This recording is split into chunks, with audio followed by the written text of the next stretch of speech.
सिद्ध करें कि c का एक ऐसा मान है जिसके लिए निकाय cx प्लस 3y बराबर c माइनस 3 और दूसरा इसमें समीकरण है 12x प्लस cy बराबर c के अनंततः अनेक हल होते हैं। इस मान को भी हमें ज्ञात करना है बच्चों। तो सबसे पहले तो हमें क्वेश्चन को अच्छे से समझ लेना चाहिए। अब देखेंगे तो पहला काम बच्चों क्या करना है, हमें समीकरणों को मानक या व्यापक रूप में ठीक है लिखना होगा। तो बच्चों पहला समीकरण है cx प्लस 3y बराबर c माइनस 3। अब उसको हम पक्षांतर कर लेते हैं। तो यहां पर हम पक्षांतर करेंगे तो यहां पर माइनस लगा के कोष्टक में c माइनस 3 लिख लेंगे और बराबर 0। तो इसको चलिए हम पहला समीकरण मान लेते हैं। फिर इसके बाद आपको दूसरा समीकरण दिया हुआ है 12x प्लस cy बराबर c।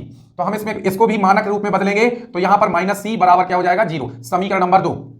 अब बच्चों हमें क्या करना है, तुलना करना है। तो a1 बराबर हमें क्या मिलेगा, a1 x का गुणांक है तो पहले समीकरण में x का गुणांक क्या है c, तो a1 बराबर हो जाएगा c। b1 बराबर क्या है, b1 है y का गुणांक तो यहाँ y का गुणांक हो जाएगा 3। इसी प्रकार से c1 का मान हो जाएगा बच्चों क्या माइनस और कोष्टक में c माइनस 3।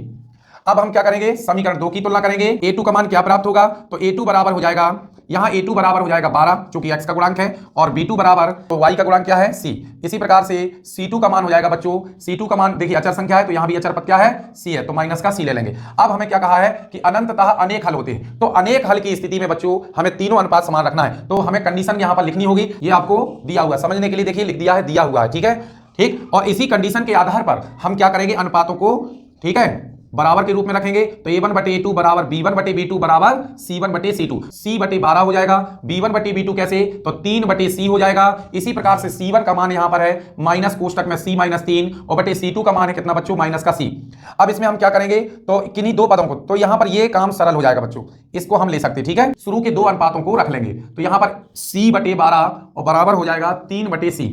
तो बच्चों हमने शुरू के दो अनुपात ले लिए, अदरवाइज हम ऐसा भी कर सकते हैं, दूसरा और तीसरा अनुपात ले सकते हैं सॉल्व करने के लिए, या फिर तीसरा पहला या पहला तीसरा भी ले सकते हैं। अब हम यहां पर क्रॉस मल्टीप्लाई करेंगे तो c स्क्वायर बराबर हो जाएगा 12 तिहाई 36। तो c बराबर दोनों पक्षों का जब हम वर्गमूल लेंगे तो यहाँ c बचेगा और यहाँ पर वर्गमूल कितना हो जाएगा 36। तो c बराबर कितना आ जाएगा बच्चों 6। तो कुल मिलाकर के हमें c का मान निकालना था, यही इसका आंसर है। तो बच्चों एक बात और ध्यान रखना है, चूंकि यहाँ पर सिद्ध करने की बात कही है, यहाँ पर देख लीजिएगा तो यहाँ पर हम c की जगह 6 रखेंगे, देख लीजिएगा एक बार, ये है c बटे 12, c बटे 12। तो c का मान हम 6 बटे 12 तो कितना आएगा 1 बटे 2। इसी प्रकार हम दूसरे में देखेंगे तो 3 बटे c है ठीक है। तो 3 बटे और c का मान 6 तो 3 एकम 3, जैसे यहाँ 6 एकम 6 6 दूनी 12 आया, ऐसे 3 एकम 3 3 दूनी 6 यानी 1 बटे 2। इसी प्रकार से हम तीसरे अनुपात में रखते हैं, अगर क्या है माइनस का c माइनस 3 है ना और माइनस का है c, तो हम क्या करेंगे यहाँ पर माइनस माइनस को कैंसिल कर लेंगे और c की जगह रख देंगे 6 माइनस 3 और बटे कितना 6। तो 6 में से 3 घटाएंगे तो 3 बटे 6 यानी 3 एकम 3 3 दूनी 6। तो आप देख रहे हैं तीनों अनुपात क्या हो गए समान। तो ये बिल्कुल सिद्ध करता है, अगर हम c का मान निकाल के रख देंगे इन तीनों अनुपात को बराबर कर देंगे ठीक है, तो ये बात सिद्ध हो जाएगी। तो यानी c के मान के लिए पूछ रहा था, c का मान बच्चों 6।